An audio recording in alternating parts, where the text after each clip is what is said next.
Saya mau tanya, setelah saya dengar ceramah Ustadz, saya mau tanya. 2 kali diulang. Pak Ustadz, saya mau tanya. Setelah saya dengar ceramah Ustadz, saya mau tanya. Tujuan hidup di dunia ini harusnya seperti apa, Pak Ustadz? Untuk apa kita di dunia ini, Pak Ustadz? Biasanya pertanyaan orang macam ini dia udah di tepi jembatan. Untuk apa hidup ini? Udah streaming. Untuk apa hidup ini?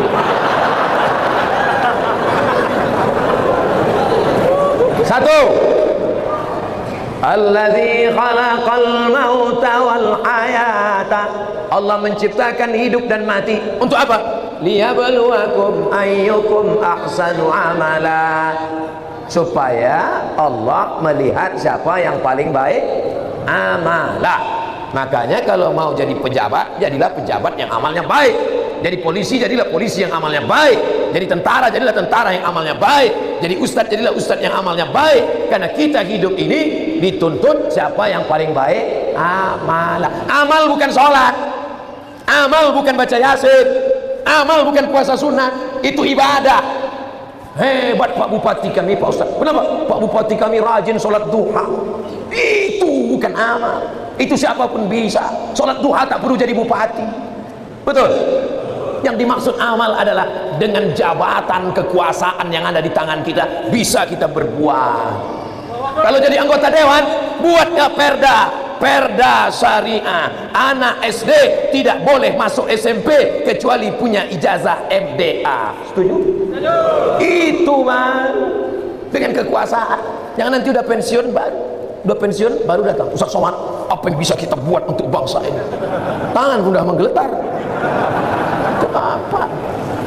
Ustaz Somad, kami sebagai aparatur negara, PNS, apa yang bisa kami buat amal kami? Mana PNS? PNS kemana nih? Kenapa banyak orang ngantri? Mohon maaf Ustaz Somad, PNS-nya sedang sholat duha di musola. Bodoh. Amal PNS bukan sholat duha. Sholat duha sebelum berangkat tadi. Amalnya sebagai PNS adalah bagaimana melayani masyarakat, dipermudah urusan orang. Urusan KTP Anda masukkan pagi, selesai sore, dikirim melalui pos. Bisa apa tak bisa? Bisa. Mudahkan urusan orang di dunia, dimudahkan pula urusan di akhirat nanti. Amin. Ustadz, apa yang bisa kami lakukan untuk ustadz-ustadz? Kumpulkan ustadz-ustadz, kumpulkan imam-imam, kumpulkan khotib-khotib, kumpulkan guru-guru mengaji, beri mereka pelatihan, permudah urusan SIM kendaraan bermotor mereka. Setuju? Wah, banyak yang setuju. Kenapa Ustadz tiba-tiba ingat itu? Ingat dulu saya susah ngurus SIM dulu waktu sebelum terkenal. Masya Allah, tabarakallah. Artinya apa? Ketika Allah titipkan jabatan di tanganmu, pakailah. Ayyukum ahsanu amala. Ustaz, kami ini masih mahasiswa, masih sekolah. Lalu amal kami apa? Kau senangkan saja hati orang tuamu, pulang ke rumah, ayah, mak, ini transkrip nilai mak, nih, berapa IP kau nak? 2,0. Hah? Kenapa 2,0? Ayah sabar ya, ini takdir dari Allah. Anak hantu. Dikasih duit bukannya menyelesaikan masalah, menambah masalah. Yang masih kuliah, yang masih sekolah, kalau belum bisa kalian senangkan emak ayah kalian, jangan kalian susahkan mereka. Jangan asal balik susah. Asal balik susah. Belum lagi dia balik, baru menengok nama dia di HP aja. Ini susah. Yang pertama amalah. Yang kedua baru wa ma khalaqtul jinna wal insa illa liya'budun, ibadah. Itulah dia sholat, baca Quran, tahajud, puasa sunat, itu ibadah. Jadi kita ini gunanya di dunia ini cuma 2 saja, amal dengan ibadah. Masuk kantor jam 8 pagi, pulang jam 4 sore, disiplin, tidak bolos ke mall, itu namanya amal. Bapak polisi merazia orang, melanggar peraturan, saking kan dia mau menegakkan, sampai dipeluknya kaca mobil Kijang Innova. Itu amal apa ibadah? Amal itu namanya. Ustaz tahu dari mana? Saya tengok tadi di Instagram. 2 itu saja tujuan kita hidup ini, amal dan ibadah. Perbaiki amal, perbaiki ibadah. Banyak orang ibadahnya bagus, amalnya tak bagus. Banyak orang amalnya bagus, ibadahnya tak bagus. Yang lebih parah, amal tak bagus, ibadah tak bagus. Siapa yang amalnya tak bagus, ibadahnya tak bagus, pergi ke jembatan Barelang. Untuk apa ke situ Pak Ustaz? Nah, jangan kau tanya lagi. Saking tak ada lagi kertas dah. Selamat menikmati.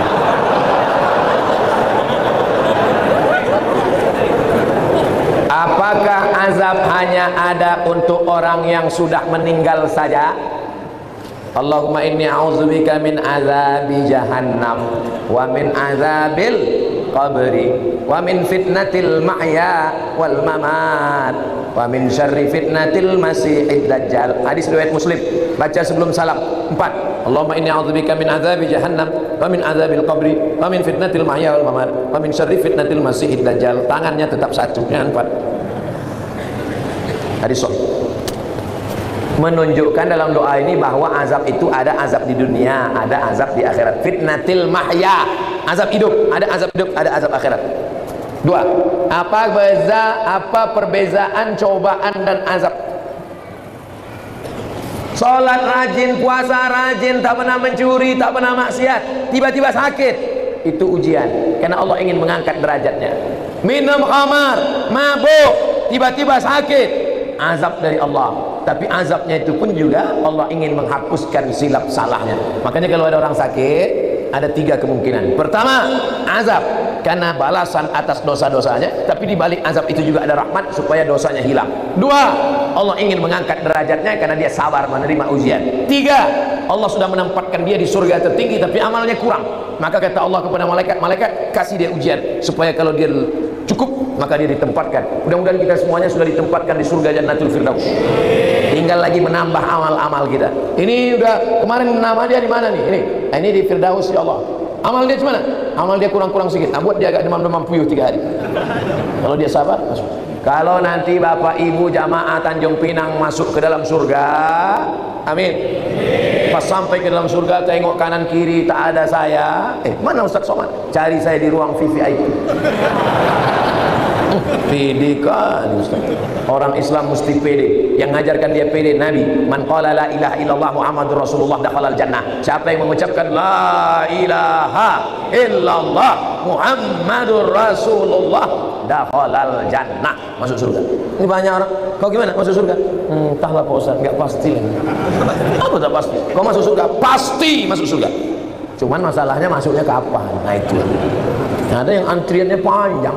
Pakai transit delay pula lagi. Nauzubillah.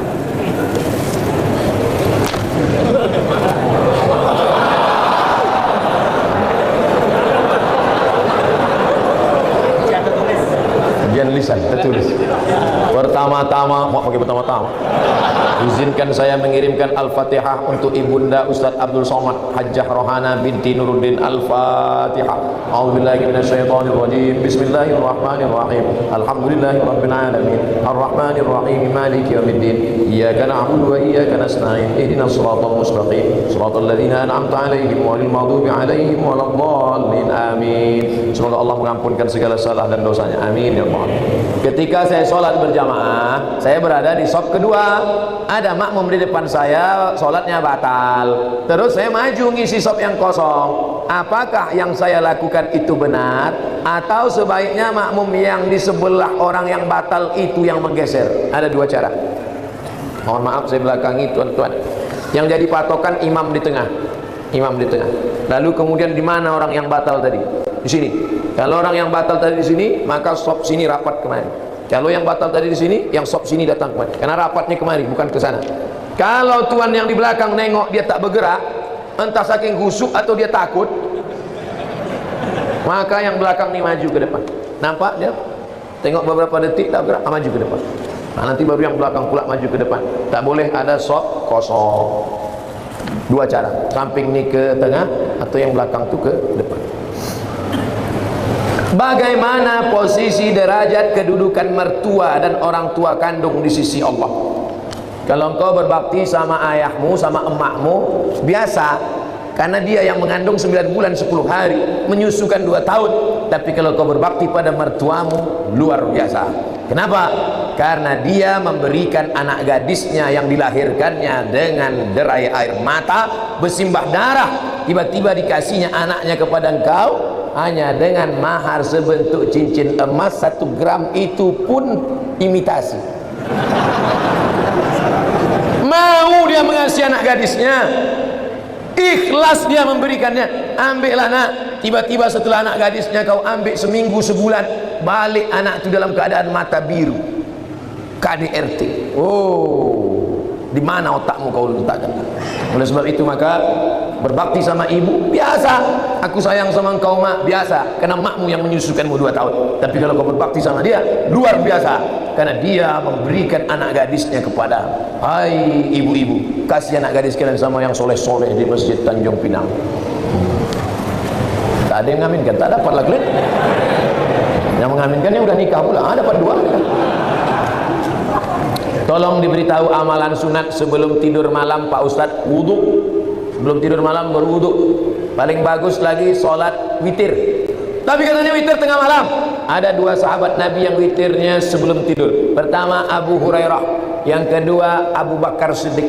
Ya Aba Bakrin mata tutiru, hai Abu Bakar, kamu witirnya kapan? Ba'dal atamah, habis isya sholat witir. Maka siapa yang witirnya sebelum tidur, nanti malam tahajud saja tak usah tidur lagi, tak usah witir lagi, maka dia dalam keadaan tidurnya suci. Baca kul huwallah, kul ambil falak, kul ambil nas, ayat kursi, al-fatihah, subhanallah 33, alhamdulillah 33, Allahu akbar 33, miring ke kanan, hadap ke kiblat, bismika Allahumma ahya wa amut. Sunnah. Orang sekarang tidur megang remote. Pertama dia nonton TV, lama-lama TV itu nontonnya. Mana mau dapat rahmat barokah? Mati su'ul khotimah. Yang ditonton film hantu. Saya tahu Ustadz tidak merokok, tapi tolong beri saya motivasi untuk stop merokok. Udah capek udah saya cerita rokok.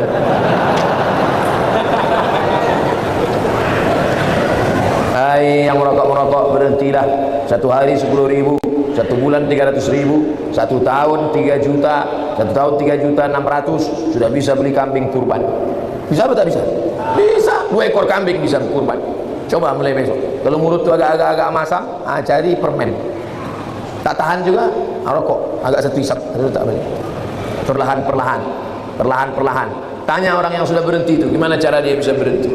Di luar negeri orang berhenti karena pajak rokok ditinggikan setinggi-tingginya. Semoga Allah senantiasa melindungi Ustaz. Amin ya rabbal alamin. Berapa banyak dari pendapat tabi'in yang boleh kita ikuti dan kriteria pendapat tersebut? Mohon doa untuk anak kami M. Nabil dan Rafika Gunawan menuntut ilmu di pondok. Nanti di akhir majelis kita sama-sama berdoa semoga anak-anak kita semuanya menjadi penghafal Al-Quran, jadi para mujahid yang menolong agama Allah dengan harta dan nyawa mereka insyaallah. Ada tabi'in namanya Al-Imam Al-Hasan Al-Basri, kampungnya di Basrah, Irak. Maka ucapan-ucapan dia itu banyak dijadikan sebagai sandaran pendapat. Kriteria menerima pendapat tabi'in itu adalah, kalau dalam tafsir itu ada 4. Tafsir ayat Quran dengan Quran, tafsir ayat Quran dijelaskan hadis Nabi, tafsir ayat Quran dijelaskan oleh pendapat sahabat, tafsir ayat Quran dijelaskan oleh tabi'in. Tengok tafsir Tabari, ada tafsir Ad-Dhahhak, ada tafsir Mujahid, ada tafsir Ikrimah. Itu semuanya adalah tabi'in yang memberikan penafsiran. Tapi kalau dia bertentangan dengan Quran, bertentangan dengan sunnah, maka tidak dapat diamalkan. Tapi mustahil mereka membuat-buat pendapat, karena mereka adalah ahlus sunnah wal jamaah. Tabi'in yang condong kepada Qadariyah, Jabariyah, Mu'tazilah, fitnah khalqil Quran, keluar dari ahlus sunnah, maka tak bisa dipakai. Nah, ini semua harus dengan syarat dan ketentuan berlaku. Kalau orang sakaratul maut mengucapkan istighfar, bagaimana itu Pak Ustaz? Tidak mengucapkan la ilaha illallah. Laqinu mautakum, talqinkan ke telinga sebelah kanan, la ilaha illallah. Nanti lidahnya nampak bergerak, suara udah tak ada lagi, bibir tak lagi bergerak. Hebatnya Allah Ta'ala, ada kalimat kalau diucapkan tak perlu bibir bergerak, lidah saja bergerak, tak bersuara, la ilaha illallah. Kalau sudah mulutnya, lidahnya nampak bergerak la ilaha illallah, diam, jangan ganggu. Tapi kalau dia meracau, berapa harga sawit, berapa ikan sekilo, nah ingat la ilaha illallah sampai akhir kalamnya, la ilaha illallah. Bagaimana kalau dia pas mau mati itu, astagfirullah, tak masalah. Karena substansi makna la ilaha illallah ada dalam astaghfirullah, ada dalam salawat, ada dalam subhanallah, ada dalam alhamdulillah, ada dalam Allahu akbar. Nabi ketika mau meninggal dunia, apa kata Nabi? Allahumma ar-rafiqul a'la, Allahumma ar-rafiqul a'la, kata Nabi. Tengok kitab Ar-Rahiq Al-Maktub. Allahumma ar-rafiqul a'la, ya Allah akan bersama dengan sahabat-sahabat a'la yang tinggi, nabi-nabi, siddiqin, syuhada, orang mati syahid, salihin. Jadi jangan nanti waktu menengok ada orang sakratul maut, astagfirullah, su'ul khatimah. Nah, karena substansi maknanya tetap ada. Bagaimana para rawi zaman dulu membukukan hadis? Bagaimana cara mereka membedakan hadis asli dan hadis palsu? Al-bazinjan sifaun min kulli da. Terong obat dari segala macam penyakit. Itu contoh hadis palsu. Terong obat segala macam penyakit. Siapa yang membuat hadis palsu? Tukang jual terong. Yang supaya laku dibuatnya hadis palsu. Syarat hadis sahih ada 5. Yang pertama, sanadnya bersambung. Sanad itu apa? Kau dapat hadis dari siapa? Imam Bukhari. Imam Bukhari dapat dari siapa? Abdullah bin Maslamah. Abdullah bin Maslamah dari siapa? Malik bin Anas. Malik bin Anas dari siapa? Abu Zinad. Abu Zinad dari siapa? Al-A'raj. A'raj dari siapa? Abu Hurairah. Abu Hurairah dari siapa? Dari Nabi Muhammad SAW. Sanadnya mesti nyambung. Kalau putus, lain. 2. Periwayatnya mesti adil. Adil. Apa arti adil? Menjauhi dosa besar, menghindari dosa kecil. Dulu kalau ada periwayat hadis yang tidak menutup kepala, tak diterima hadis, karena tidak adil, tidak melanggar, sudah melanggar muru'ah.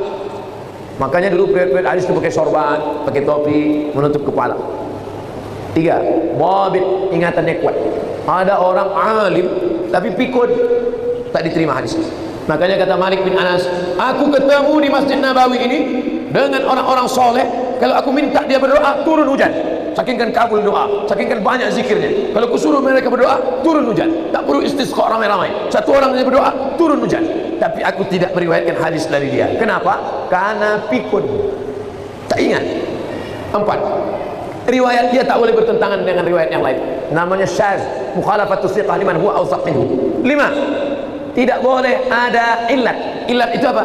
Sababun khafiyun yaqdah fi sihhatil hadis. Ada sebab walaupun kecil yang membuat hadis itu jatuh derajatnya, maka tak bisa diamalkan. Inilah kriteria yang dibuat ulama dalam kitab-kitab ulumul hadis, ilmu-ilmu hadis. Saya sedang hijrah, mendekatkan diri kepada Allah, tapi saya terbayang hal-hal kemaksiatan di saat saya dulu masih sendiri. Saya mohon bagaimana hijrah saya ini betul Pak Ustadz. Jangan sendirian, karena serigala akan menerkam kambing yang memisahkan diri dari jamaah. Buatlah komunitas, komunitas pemuda hijrah, komunitas jilbabers, komunitas hijabers, komunitas jombloan sejati, komunitas bikers syariah, komunitas anak begadang malam tapi tahajud rajin. Buat komunitas. Setelah buat komunitas, angkat ketua, ada kartu anggota, membuat suatu kegiatan istiqomah, sholat berjamaah, qiyamul lail, undang pengajian, undang bapak-bapak dari dokter-dokter, ibu dokter untuk dialog tentang narkoba, undang bapak-bapak dari kepolisian tentang tertib lalu lintas, undang bapak-bapak dari TNI bicara tentang ketahanan kesatuan negara Republik Indonesia. Nah gitu, karena komunitas ini tidak selamanya ceramah-ceramah, mereka maunya dialog. Anak-anak muda ini tak mau lebih lama diceramahi, mereka maunya dialog. Suatu masa saya di panggilan kerja suatu PT di dekat kota saya. Namun di saat saya diterima di tempat kerja itu, dilarang berjenggot dan berkumis. Saya sudah bilang saya tidak bisa mencukur jenggot saya, mak nyindir saya. Tapi perusahaan itu masih keras agar saya mencukur jenggot saya. Apa tanggapan Pak Ustaz?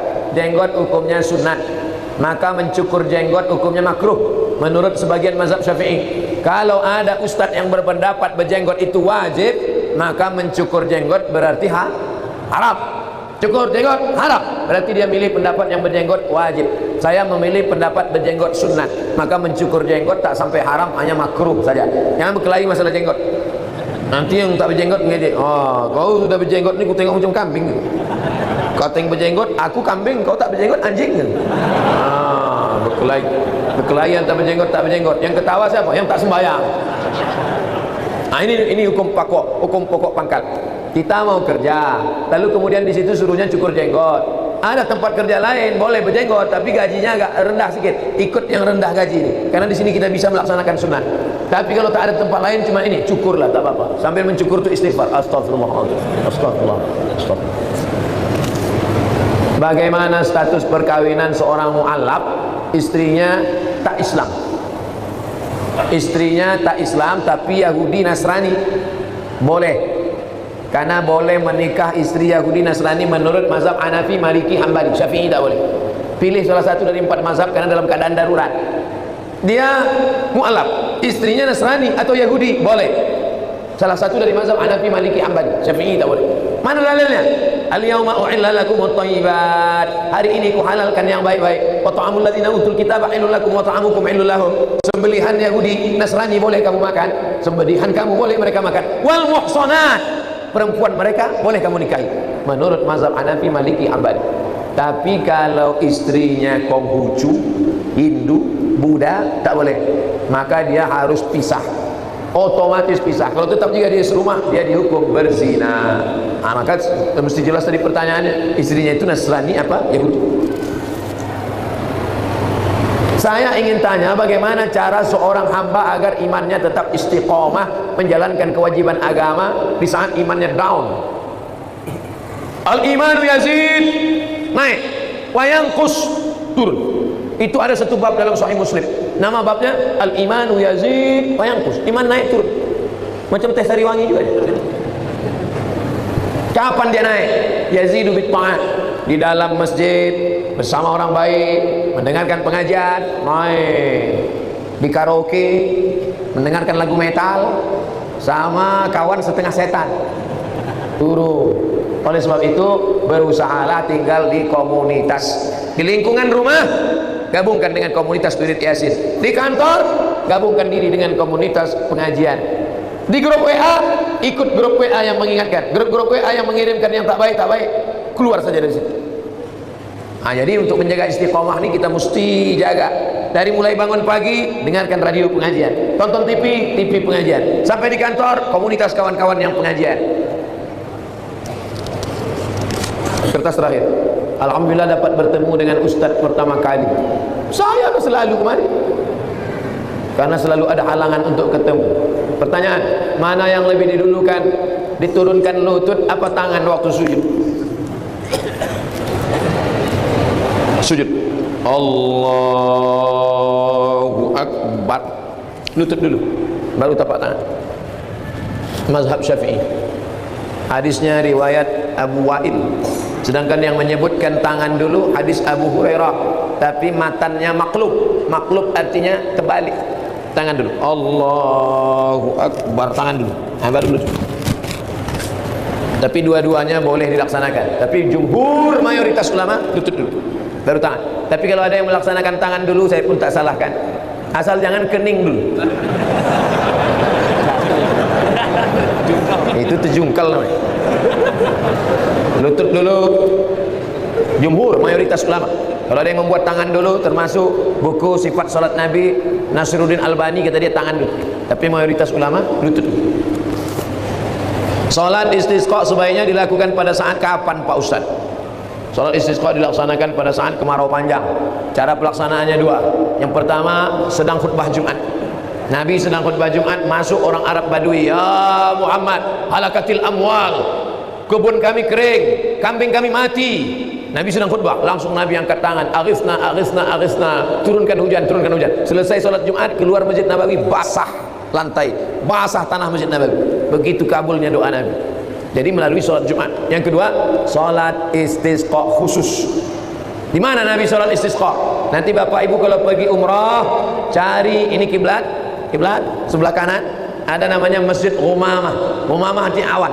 Karena Nabi waktu sholat istisqa datang awan di atas, tinggal turun saja. Selesai istisqa turun dia ke bawah. Saking kabulnya doa. Kenapa doa kita tak dikabulkan? 4. Mat'amuhu haram, makanannya haram. Mashrabuhu haram, minumannya haram. Malbasuhu haram, pakaiannya haram. Ghudhiya bil haram, disuapkan makanan haram. Sholat istisqa